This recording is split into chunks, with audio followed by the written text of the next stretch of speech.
Sup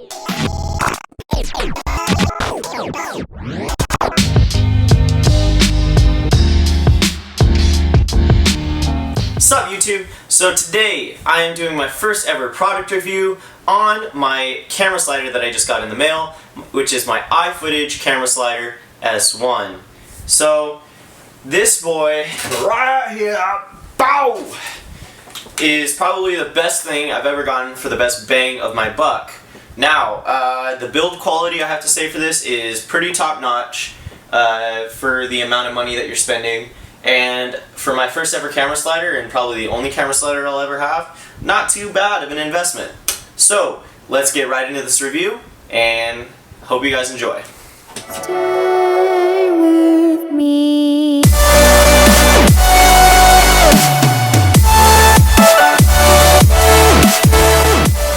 So the first thing I want to talk about is the flywheel. The flywheel adds extra weight to one end of the camera slider and adds a certain type of inertia towards either side that you slide the camera slider. It's very, very, very, very heavy, so you can imagine that the weight distribution of the camera slider is very heavy on one end and not so heavy on the other.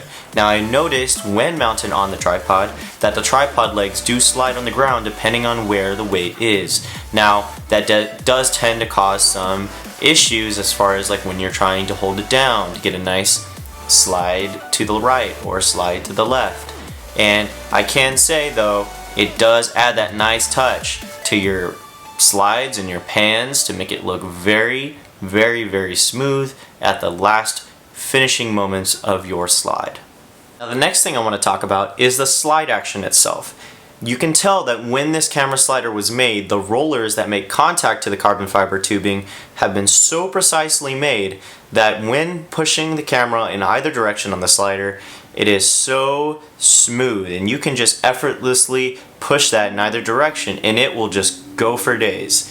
That's one of the things I really enjoyed about this when I was out in the field shooting today, and I just couldn't get enough of it.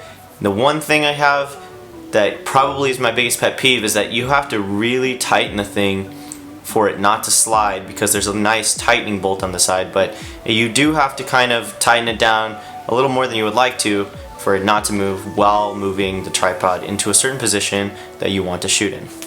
Okay, so the next thing I want to talk about are these little attachment legs that you can use to go on the ground level in order to get that nice low to the ground pan.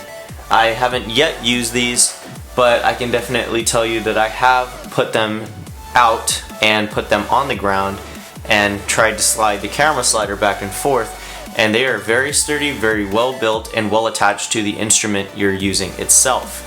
Now you'll notice on each end of the camera slider you have these red latch locks, and what those do is, if unscrewed, allows you to pull off that end, undo the band pulley, and extend the tubes to a longer distance, so that way when you do use the camera slider you have a longer range of sliding your camera for additive depth, additive motion, so you can really take advantage of that extra length that those two poles give you when extended.